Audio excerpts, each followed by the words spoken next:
Hi friends, welcome back to my YouTube channel study lover RB. ये हमारी Vision IAS की test series चल रही है। इसमें हम कर रहे हैं हमारा टेस्ट नंबर 6320। लास्ट क्लास में हमने इसके 63 नंबर क्वेश्चन तक कंप्लीट कर लिया था। इसके आगे के क्वेश्चन हम इस क्लास में सॉल्व करेंगे। तो चलिए हम अपनी क्लास स्टार्ट करते हैं। क्वेश्चन नंबर 64 है, राष्ट्रीय वन्यजीव बोर्ड NBWL के संदर्भ में निम्नलिखित कथनों पर विचार कीजिए। फर्स्ट है, यह जैव विविधता अधिनियम 2002 के तहत गठित एक वैधानिक निकाय है। तो ये बिल्कुल ही गलत है। राष्ट्रीय वन्यजीव बोर्ड NBWL है। ये वन्यजीव संरक्षण अधिनियम 1972 की धारा 5A के तहत स्थापित एक वैधानिक निकाय है। यह जैव विविधता अधिनियम 2002 के तहत स्थापित नहीं किया गया है। सेकंड है, यह केंद्र एवं राज्य सरकारों को नीतिगत मामलों पर परामर्श देता है और संरक्षण प्रयासों की समीक्षा करता है। तो ये करेक्ट है। उपरोक्त कथनों में से कौन से सही हैं? तो इसका आंसर है हमारा ऑप्शन बी। टेबल 2 वाला करेक्ट है, फर्स्ट गलत है। क्वेश्चन नंबर 65 है, निम्नलिखित युग्मों पर विचार कीजिए। एक साइड उत्पाद GI टैग है और दूसरी साइड पे राज्य और संघराज्य क्षेत्र हैं। तो फर्स्ट है ओजोफेनी, ये दे रखा है गोवा से रिलेटेड है, तो ये करेक्ट है। सेकंड दे रखा है Pilkhuwa hand block print textile, ये उत्तर प्रदेश का है, तो ये भी करेक्ट है। थर्ड है पैडॉक काष्ठ शिल्प, ये है अंडमान और निकोबार द्वीप समूह, तो ये भी करेक्ट है। उपरोक्त युग्मों में से कितने सही सुमेलित हैं? तो इसका आंसर ऑप्शन सी, ये सभी तीनों ही सही सुमेलित हैं। क्वेश्चन नंबर 66, भारत में राष्ट्रीय सांख्यिकी दिवस प्रतिवर्ष किस प्रख्यात व्यक्ति की जयंती के उपलक्ष्य में मनाया जाता है? तो इसका answer option A, PC Mahalanobis. PC Mahalanobis है, ये एक अग्रणी सांख्यिकीविद थे। उन्होंने भारतीय सांख्यिकी संस्थान है ISI है, इसकी स्थापना की। उन्हें राष्ट्रीय नमूना सर्वेक्षण NSS सहित बड़े पैमाने पर अन्य नमूना सर्वेक्षण शुरू करने और सांख्यिकी मॉडलिंग के माध्यम से भारत की दूसरी पंचवर्षीय योजना को आकार देने के लिए जाना जाता है। उनकी जयंती के अवसर पर राष्ट्रीय सांख्यिकी दिवस है, ये प्रतिवर्ष 29 जून को मनाया जाता है। यह दिवस पहली बार 2007 में भारत में आर्थिक नियोजन और सांख्यिकी अवसंरचना में उनके योगदान के उपलक्ष्य में मनाया गया था। क्वेश्चन नंबर 67 है, एक्सियोम मिशन 4 X4 के संदर्भ में निम्नलिखित कथनों पर विचार कीजिए। फर्स्ट है, यह मिशन फाल्कन 9 रॉकेट से प्रक्षेपित किया गया था, तो ये करेक्ट है। सेकंड है, शुभांशु शुक्ला स्वतंत्रता के पश्चात अंतरिक्ष की यात्रा करने वाले भारत के पहले राष्ट्रीय अंतरिक्ष यात्री हैं, तो ये गलत है। शुभांशु शुक्ला स्वतंत्रता के बाद अंतरिक्ष में जाने वाले पहले भारतीय नहीं हैं, वे अंतरिक्ष में जाने वाले दूसरे भारतीय नागरिक हैं। पहले कौन है? पहले है विंग अंतरिक्ष यात्री कमांडर राकेश शर्मा थे। उन्होंने 1984 में सोवियत सोयूज से उड़ान भरी थी। थर्ड है, यह मिशन अंतरिक्ष में जैव प्रक्रियाओं की समझ को बढ़ाएगा, तो ये करेक्ट है। उपरोक्त कथनों में से कौन से सही हैं? तो इसका आंसर ऑप्शन सी, 1 और 3 करेक्ट है, सेकंड गलत है। क्वेश्चन नंबर 68, प्राय सुर्खियों में रहने वाली स्पेशल 301 रिपोर्ट संबंधित है, तो इसका आंसर है ऑप्शन बी, अमेरिकी व्यापारिक साझेदारी देशों में बौद्धिक संपदा अधिकारों के संरक्षण और प्रवर्तन से। क्वेश्चन नंबर 69, निम्नलिखित युग्मों पर विचार कीजिए। एक साइड उत्सव है, दूसरी साइड पे राज्य हैं। फर्स्ट है अंबुबाची मेला, असम से है, तो ये करेक्ट है, ये असम का है।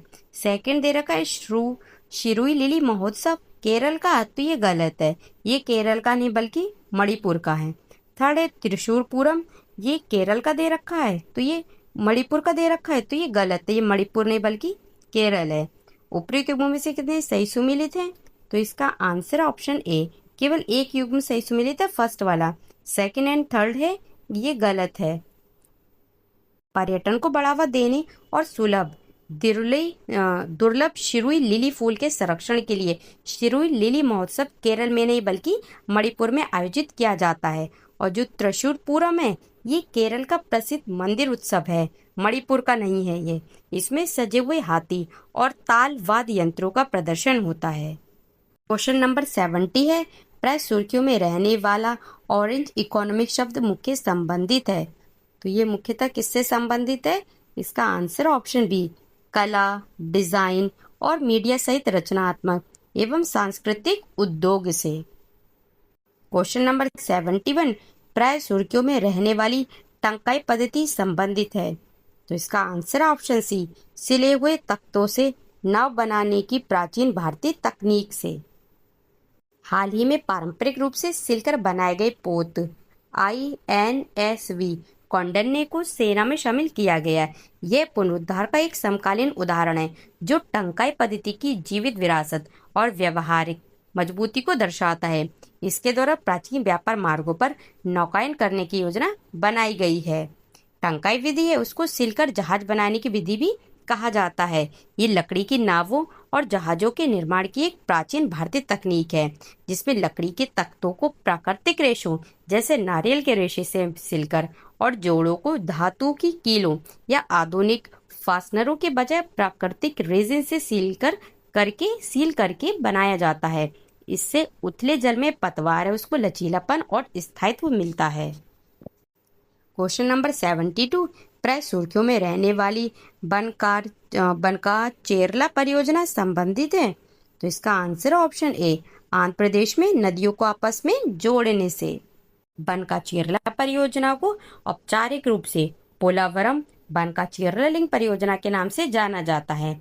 यह आंध्र प्रदेश सरकार की एक महत्वाकांक्षी नदी अंतर संयोजन पहल है। इसका उद्देश्य गोदावरी नदी पोलावरम बांध के माध्यम से अतिरिक्त बाढ़ का जो पानी है उसको नहरों, जलाशयों, सुरंगों और उत्थान प्रणालियों के एक जटिल नेटवर्क के माध्यम से रॉयल सीमा क्षेत्र में पहुंचाना है। इस परियोजना की अनुमानित लागत है वो 80,000 करोड़ से 82,000 करोड़ रुपए है।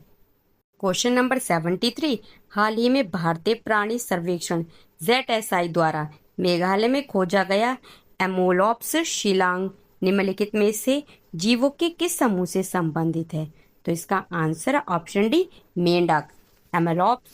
एमोलॉप्स शिलांग मेघालय के शिलांग में खोजी गई मेंढक की एक नई प्रजाति है। यह जलप्रपात के निकट पाई जाने वाली प्रजाति है। यह जीव अनोखा है क्योंकि शहरी क्षेत्रों में भी जलप्रपात की धाराओं में पाया जाता है जो प्राकृतिक और निर्मित परिदृश्यों के सम्मिश्रण वाले वातावरण के प्रति अनुकूलन को दर्शाता है।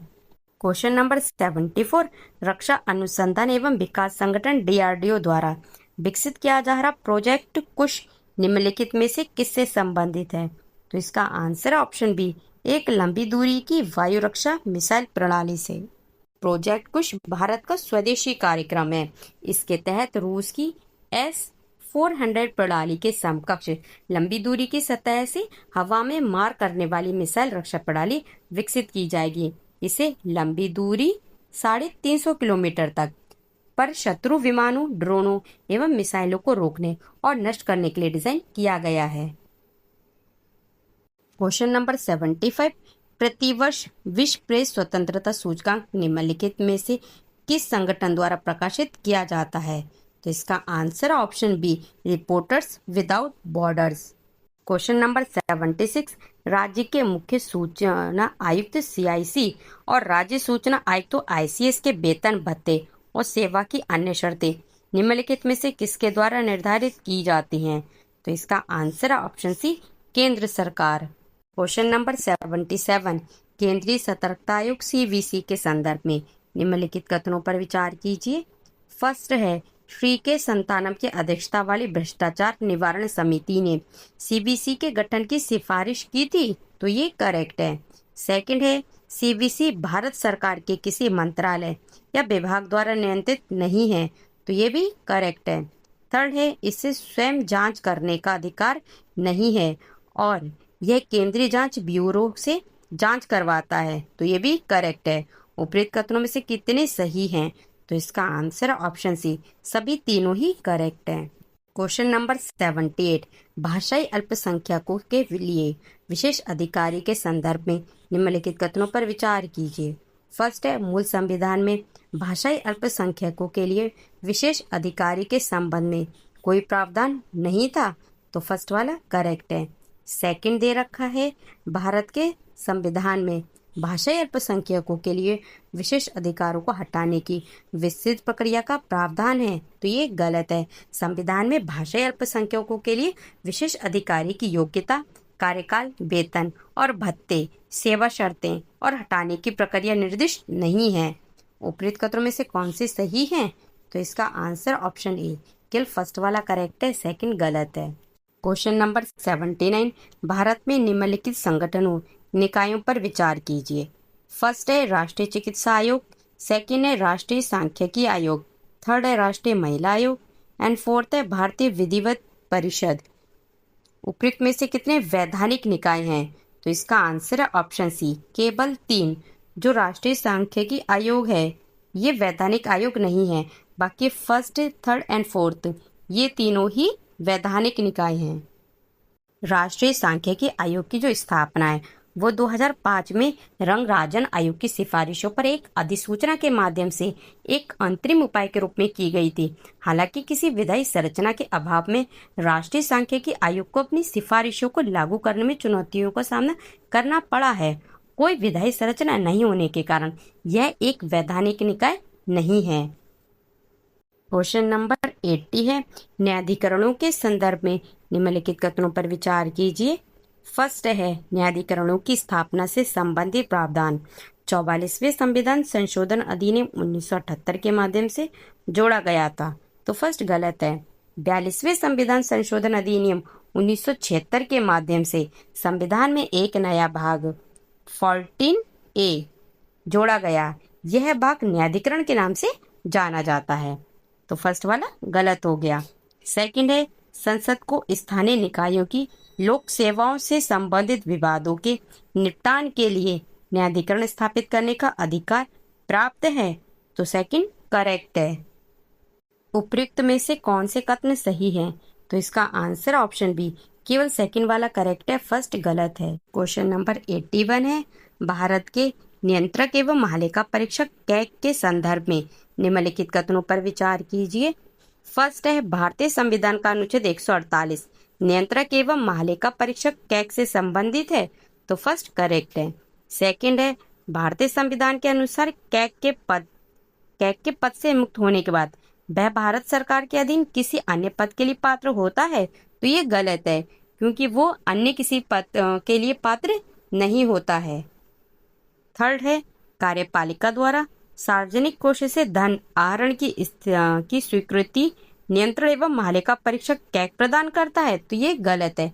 व्यवहार में नियंत्रक और महालेखा परीक्षक कैग केवल महालेखा परीक्षा की भूमिका निभाता है क्योंकि उसका समेकित निधि से धन आहरण करने पर नियंत्रण नहीं होता है। कई विभाग ऐसे होते हैं जो कैग के विशेष स्वीकृति के बिना ही चेक जारी कर धन आहरण कर सकते हैं। भारत में कार्यपालिका सार्वजनिक कोष से धन आहरण कर सकती है, जबकि ब्रिटेन में यह केवल कैग की स्वीकृति से ही संभव है। उपयुक्त में से कौन से कथन सही नहीं पूछा है? तो इसका आंसर ऑप्शन बी, केवल 2 और 3 करेक्ट नहीं है, जो फर्स्ट वाला है वो करेक्ट है। क्वेश्चन नंबर 82, सरकारी अधिकारियों के विरुद्ध कानूनी कार्रवाई के संदर्भ में निम्नलिखित कथनों पर विचार कीजिए। इसमें फर्स्ट है न्यायिक अधिकारियों को उनके आधिकारिक कार्यों के संबंध में किसी भी दायित्व से प्रतिरक्षा प्राप्त होती है, तो फर्स्ट करेक्ट है। सेकंड है राज्य अपने कर्मचारियों के सभी अपकृत्यों के लिए उत्तरदायी होगा, चाहे वे संप्रभु या गैर संप्रभु शक्तियों के प्रयोग में किए गए हों, तो ये भी करेक्ट है। उपयुक्त में से कौन से कथन सही हैं? तो इसका आंसर ऑप्शन सी, 1 और 2 दोनों ही करेक्ट है। क्वेश्चन नंबर 83, नीति आयोग के संदर्भ में निम्नलिखित कथनों पर विचार कीजिए। फर्स्ट है भारत के प्रधानमंत्री नीति आयोग की शासी परिषद गवर्निंग काउंसिल के अध्यक्ष होते हैं, तो ये करेक्ट है। सेकंड, शासी परिषद में सभी राज्यों के मुख्यमंत्री और केंद्रीय कैबिनेट मंत्री शामिल होते हैं, तो ये भी करेक्ट है। थर्ड है मुख्य कार्यकारी अधिकारी को राष्ट्रपति द्वारा निर्धारित कार्यकाल के लिए भारत सरकार के सचिव के पद के समकक्ष रैंक में नियुक्त किया जाता है, तो थर्ड गलत है। ये राष्ट्रपति द्वारा नहीं बल्कि प्रधानमंत्री द्वारा है। उपयुक्त में से कौन से कथन सही? तो इसका आंसर ऑप्शन सी, 1 और 2 करेक्ट है।